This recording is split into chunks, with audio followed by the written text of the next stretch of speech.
From the station working for you, this is WRTV News at 5:30, streaming now. And now at 5:30, the pandemic has put many people out of work, but there's one company that's growing in Indiana and may have the job that's right for you. And did you choose your credit card based on the extra perks it provides? What you need to keep a close eye on so you don't waste your money. Chris? Topping our lineup, millions of people are trying to lower monthly bills with home refinance, and now they could see a new fee. Financial experts break down how to know if it's worth refinancing. And for some workers, staying socially distant is tough. How they're getting help from new technology that looks kind of like an old school pager. And a new fund aims to help the Black community, how they hope what they're doing can be a model nationwide. And now at 5:30 at WRTV, we are guiding you to the resources out there to help you land a job and make ends meet during the pandemic. Hiring Hoosiers is our commitment to make sure you know of available jobs. WRTV's Mark Mullins had a chance to learn about one company using this time to invest in the future and hire new workers. Here at this strip mall in Traders Point on Indianapolis's northwest side, contractors are working on Comcast's latest $1 million investment, an Xfinity store and customer service center, one of 3 expansions this year in central Indiana. What we don't want to do is withdraw. It's a bad time to do that, to have that scared business model. So we are looking to expand right now. When this spot opens in mid-September, it will need roughly a dozen workers to help customers with cable and internet products, billing questions, and other services. The people that we want for these positions are people who are friendly. Really people that have that good hands-on customer experience and then can quickly understand the technology. While many businesses have had to downsize and lay off workers during the pandemic, Comcast managers adjusted to keep employees as the company as a whole navigates uncertain times. It's been very different as far as the climate goes. Like, that is challenging, but we haven't done mass layoffs. We haven't done any kind of large-scale restructurings or anything like that. In fact, we found that by investing in the business model, we're still making the same network investments. Our guys that are out there laying fiber every day are still doing that and doing that at the same pace that they were before. Working for you on Indy's north side, Mark Mullins, RTV6. And Comcast is still looking to fill positions at a similar expansion project, which opened less than 2 weeks ago in Richmond in Wayne County. And before the end of the year, the company is building another store in Anderson and will need to staff that location too. If you would like to learn more about the positions, the pay scale, and how to apply, we have included a link in this story at hiringhoosiers.com. Kyle? Warm and a little toasty out there this afternoon as we are checking out the view from Greencastle. We've got quite a bit of blue sky, a few clouds out there. Now, this afternoon it felt a little more humid. That humidity has fallen a little bit as we've gone throughout the day. Now that our wind is turned out of the northwest at 5 miles per hour. Indianapolis coming in at 86, 85 with some sunshine in Kokomo, and got a few more clouds, but still in the middle 80s in Bloomington. Pretty much everyone is nice and quiet on radar for us. We've had a few of these downpours into portions of Greene County. Those are pushing off to the southwest, so most locations not going to see a drop of rain here as we go through the next several hours. We'll keep it partly cloudy to mostly clear. Those temperatures will get into the upper 70s here by 9 o'clock. And going into the weekend on Saturday, just a low chance for some rain. We'll carry that into Sunday, but Sunday actually the humidity will fall, and it looks like we'll be dry and warm heading into next week. We'll look closer at the weekend in a few minutes. Chris? We could be getting closer to a challenge trial for a possible COVID-19 vaccine. It's a controversial type of study. Healthy people sign up to be vaccinated and then are given the virus. Government scientists tell Reuters that they've started efforts to make a strain of the virus that could be used in a trial like this. Now, this would not replace the phase 3 trials already happening across the country. More than 33,000 people have signed up to volunteer for a challenge trial if it happens. Now, don't expect another stimulus check or other relief from the federal government soon. The Senate and House are both in recess. They haven't been able to come up with a deal. They're not due to be back in session until next month. Leaders of both parties say they could bring their members back if a deal comes together before then. Now, there's now another concern surrounding mail delays. Senators in the VA department say that veterans are missing vital medications due to the week-long postal delays. Now, usually prescriptions from the VA arrive within 3 to 5 days. Delays are now being blamed on the new Postmaster General for cutting costs across the agency. Facebook is launching a new effort to try and dispel any false information about voting.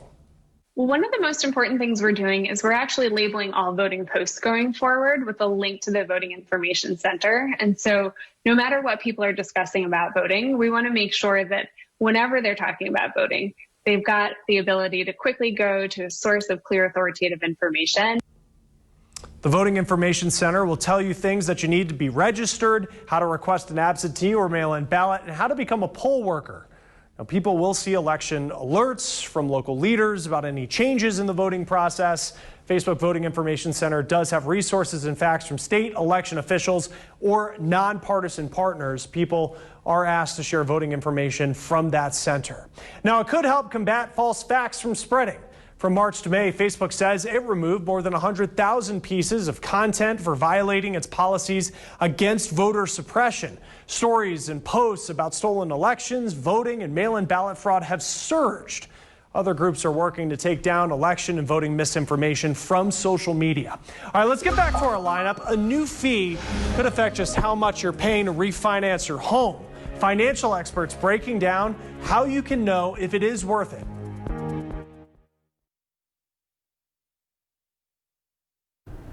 As the pandemic drags on, you might start to notice that rewards are not what they used to be. Consumer reporter John Matarese shows us what your credit card may be cutting so you don't waste your money.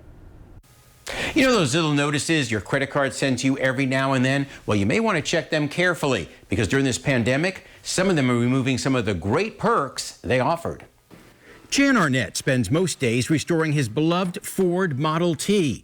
When he would buy tools or parts, he loved that his MasterCard would extend the standard warranty. One of the things that I look at a credit card for is the ability to extend the warranty. Whether a wrench or a refrigerator, that extra warranty was a great perk. In a year, you can save $500–600. But he opened his mailbox the other day to find his card is now ending that benefit. If it was only the extended warranties that were disappearing, well, that would be one thing. But it turns out many cards are quietly removing other perks as well. The Washington Post says card issuers are eliminating many benefits this year. They include extended warranties, rental car coverage, travel insurance, lost luggage reimbursement, and price purchase protection, which is also going away on Jan's card. If you buy it from Lowe's and you find it cheaper at Home Depot, they'll adjust it for you. Card issuers claim customers rarely use the benefits, especially during the pandemic when most people are not flying, the Post says. But Jan says he's going to miss his perks and would switch cards except for the impact on his credit. And the problem is it does impact your credit score. So like this old car, he's just going to deal with changing times. The good news is that cards are not cutting their fraud protection, only some of the perks that will cost them a lot of money. So don't waste your money. I'm John Matarese, WRTV News. The average price of a home is going up. In May, the average was up 4.2% since May of last year. Now, what are considered starter homes grew faster than the rest of the market, about 6.7%. At the same time, interest rates fell. Before the pandemic, the average was about 3.75%. It's now less than 3%. Now, many people are buying more expensive homes with more affordable monthly payments. Now, those low interest rates have created a refinance boom. Americans are looking to reduce what is likely their most expensive monthly bill, but refinancing is about to cost more. This new fee, which amounts to 0.5 percentage point of your loan balance at the time of the refinance, is, they say, to offset some of this risk. But the timing is highly questionable, not to mention the fact that somebody who's refinancing at a lower rate and reducing their monthly payment by $100, $200 or more per month, how exactly is that increasing the risk? Now, from banks to consumers, many are calling foul on this fee. The Federal Housing Finance Agency set up the additional 0.5% fee. It impacts the bulk of refinancing finances starting September 1st. Fannie Mae and Freddie Mac end up buying those loans. It's up to lenders if they want to make the fee effective immediately or just eat the fee as for those who are already locked in. The agency claims the fee is due to economic uncertainty. It does not affect home purchases. We're only talking about refinances. And what it does is it dilutes some of the benefit of refinancing. Like there's not enough fees already loaded into it in the process. Here's another one. And what it does is it extends that period of time that it takes to break even to earn back the cost of refinancing by virtue of making those lower monthly payments afterwards. The fee amounts to $1,250 on a $250,000 loan. Could still be worth it if you're shortening the length of your loan or if you plan to stay in the house for a long period of time. Also, if you have a high interest rate right now. All right, next in our lineup, for some workers, staying socially distant is difficult. How a new device is helping them stay safe.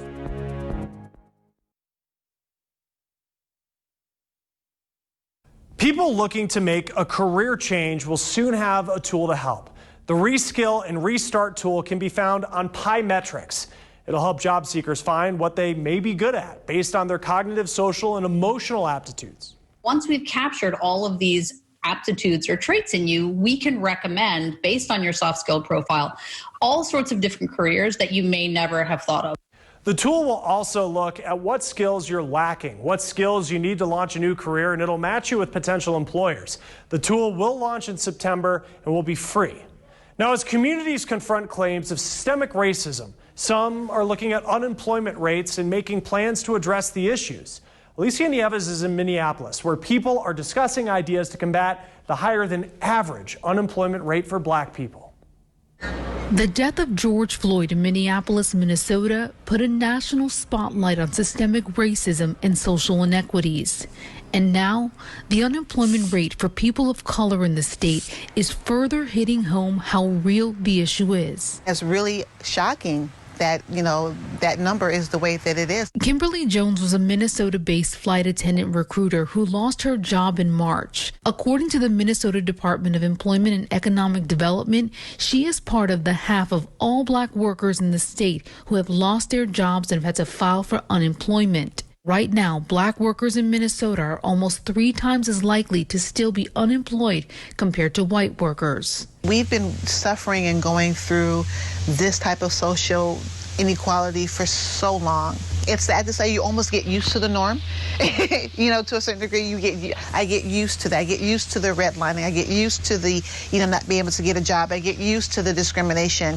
My hope is that with everything that has happened together the way that it has, it will begin to shed light on things that absolutely have to change. Employers need deep help in addressing the institutional racism that exists within their walls. Tawana Black is the founder for the Minnesota-based Center of Economic Inclusion. Her organization has recently created several new positions to help private companies and other employers address their role in this inequity. We do an assessment up front that helps employers understand across almost 200 different dimensions what's happening inside your business and how do those policies and practices that you have in place either help your employees move forward economically or hold them back. And we're glad to say that employers not only in Minneapolis, St. Paul, but across the country are reaching out. While employers work on change, Kimberly Jones has changed her mind about returning to the workforce and has instead decided to work on a nonprofit passion project to turn her home into a shelter for women. It's a program I'm really excited about. In Minneapolis, I'm Alicia Nieves reporting.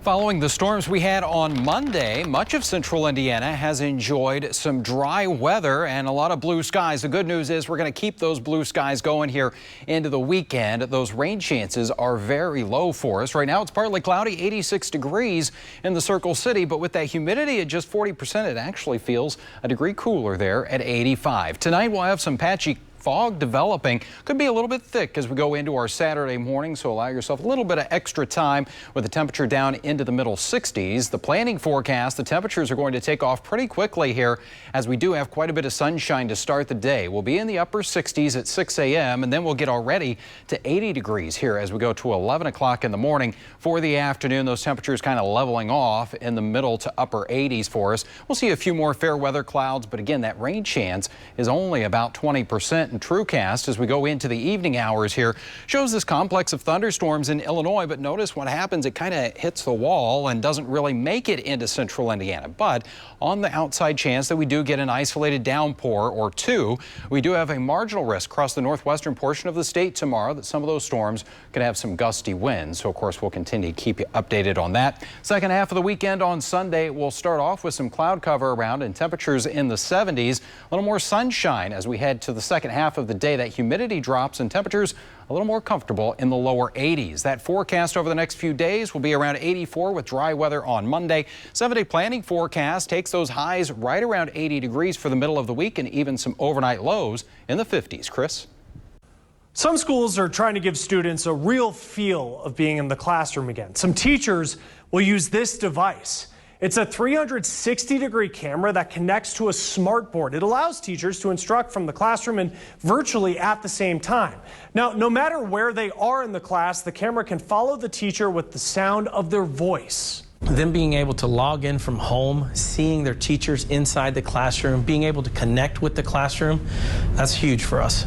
Now, with virtual learning, teachers can wear a headset and hear a student's questions. Now, it has already been a rocky start for students who went back to school this week.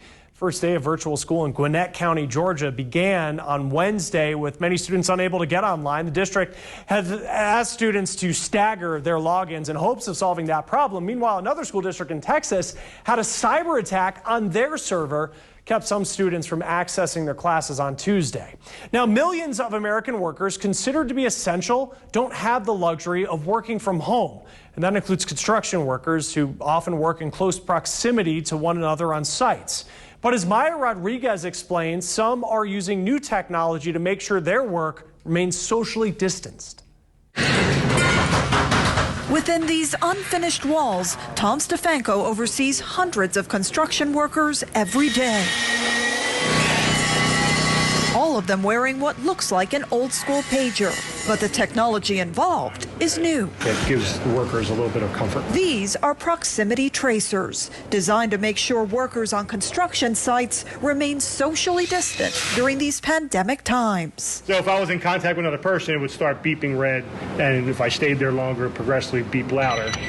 While they alert workers that they're too close to one another, the proximity tracers also record that data in case a worker later ends up testing positive for COVID-19. So it provides the ability to have a real-time alerting system and then also be able to go back historically and see who's been in contact with whom. Robert Costantini is the CEO of Triax Technologies, which began developing these proximity tracers when the coronavirus outbreak began. You know, the stakes are really high if you get it wrong. I mean, workers could be infected, you can shut your site down, the cost can be enormous. The contact tracers, though, cost about $1 a day per worker. More than 15,000 of them are now in use on more than 70 construction sites around the country. We have 1,000 tags here on site, including the 1 million square foot building Tom Stefanko and his team are working on in Philadelphia. Most workers just keep it on their hard hat, take it with them as they come and go, so making it as part of their PPE. Personal protective equipment that's now a requirement to try and keep COVID-19 out of this workforce. In Philadelphia, I'm Maya Rodriguez. Maya, thank you. And finally, in our lineup today, a new fund is aiming to help the Black community, how they hope what they're doing can become a national model.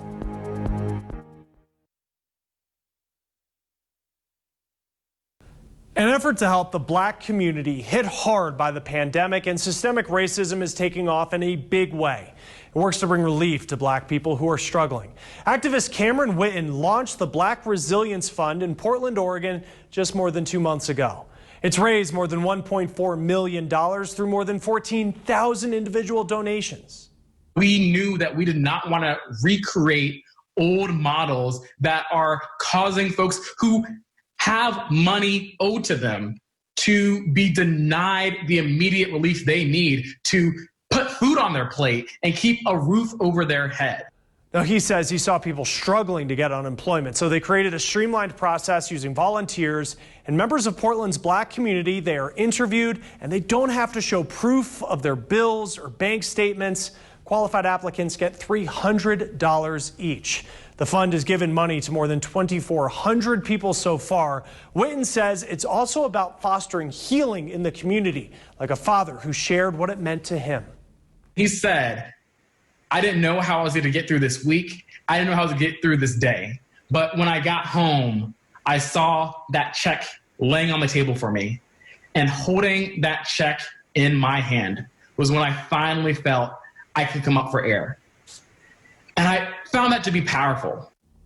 Now, the fund is partnering with Beneficial State Bank to show people how they can create a similar fund in their community.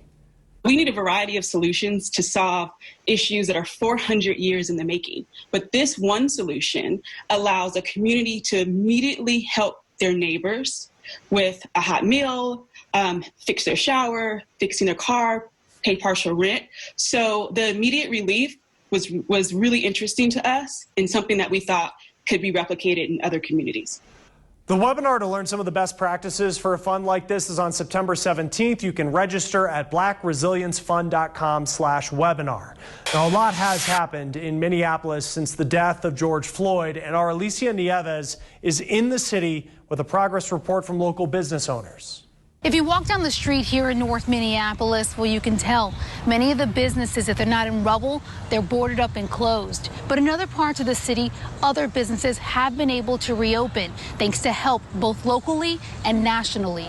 On Monday, what business owners say has been the most helpful and what they say they still need in order to survive. Rain chances staying low throughout the weekend. Sunday will feel a little bit better, a little cooler, and we're going to have less humidity for us. As we look at that 7-day planning forecast, temperatures feeling great here going into next week with those highs around 80 degrees. A couple of mornings there in the upper 50s. Thanks for joining us here at 5:30. The news at 6 starts now.